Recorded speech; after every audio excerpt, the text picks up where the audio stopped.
ንጉሱ ስለምን ተሰደደ? የኢየሱስ ክርስቶስ ታሪክ ክፍል 1።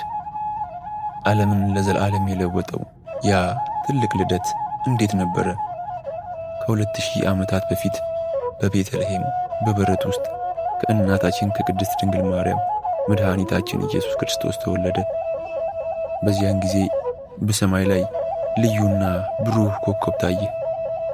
የጥበብ ሰዎችም ያንን ኮከብ ተከትለው ከሩቅ ምስራቅ ወርቅ፣ ዕጣንና ከርቤም አቀረቡለት። መላእክትም በሰማይ ክብር ለእግዚአብሔር በአርያም ይሁን እያሉ በደስታ ዘመሩለት። ነገር ግን ይህ ደስታ ብዙም አልቆየም ነበር። ንጉሥ ሄሮድስም በቅናት ተሞልቶ ሕፃኑን ሊገድለው ፈለገ።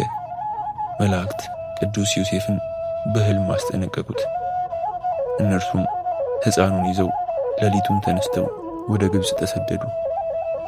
አምላክ ለሰው ልጅ ያለውን ፍቅር የገለጠው በዚህ ትሕትናና ስደት ውስጥ ነበር። በክፍል 2 ስለ ኢየሱስ ተአምራት እናያለን። ተከታተሉኝ።